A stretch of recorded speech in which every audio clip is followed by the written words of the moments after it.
is run by the KKK, and it kills some black kid's father.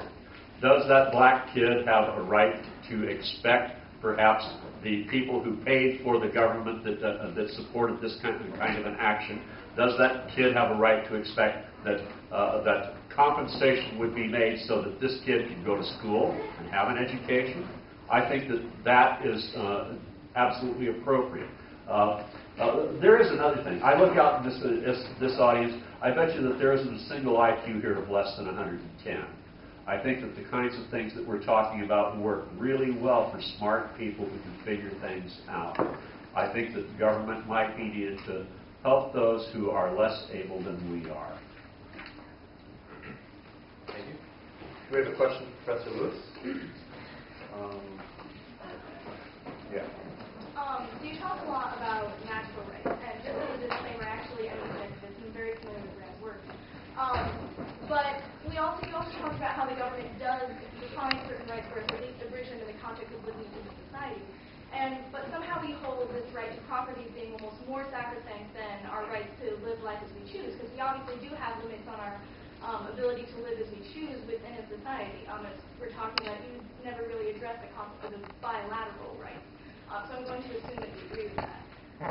So why then is property so much more sacrosanct than the rest? Where does it come from? I mean, if you look at it in terms of like investigating the tie, we can look at it, well, did he buy it legally? Yes. Well, where did he get his money? And then if he got his money from all sorts of circumstances born into his IQ, what ultimately then was the source of his property, in which you can only argue the circumstances of his birth and his parent selection. So we kind of run into this problem of why, like, what are these property rights? Why are they naturally endowed? Well, first off, I disavowed, I qualified, and if not disavowed, if I had more time to talk about it, I would actually disavow the concept of natural rights, because it implies an intrinsicism that rights are out there. Rights are moral principles determined by looking at your nature as an individual. So I didn't say that I supported natural rights in the way you put it. It's too short to really discuss that. Notice that you said, we think this, we think that, we put this. We think all kinds of things. We're in a mixed economy. We're making a lot of mistakes. There's lots of people that see the government redistributing a quarter of the GDP and wish it should be half. There's lots of people seeing the government controlling today about 48%, almost one half of all healthcare dollars directly, and think that that should be 100%. We think a lot of things. The question is, what can we support morally by arguments grounded in reality and such that we might disagree with everybody else? Now, the right to property, in my view, is a fundamental right because it is an expression of our right to action. As far as some people being smarter, I'm glad they are. Because they're the people that create corporations and new business, new products for us. They're the people that created cancer treatments that are keeping people alive who would be dead 30 years ago. I'm certainly glad there's a lot of people smarter than I am. And I don't think that they should be destroyed or have their property or their rights taken because they're smarter. You mentioned that in the Civil War it was a taking, so it would be a taking of the property of the Southerners to free the slaves.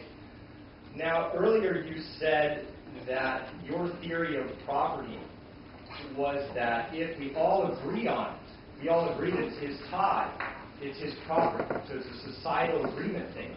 So how can you rebuke the Southerners and say that no, in fact, slaves are not property under your theory?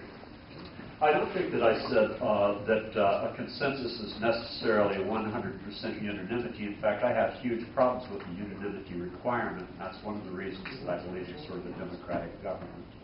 Okay, I have problems with the idea of certain people having certain kinds of property. I have, specifically, let's go to the slavery issue for just a moment. Okay, suppose that we consider the descendant of a slave. And suppose we consider the descendant of a slave owner. If that slave owner has prospered because of wealth that was accumulated through this process of slavery, I think that society has a right to question whether or not there shouldn't be reparations of some sort. Okay?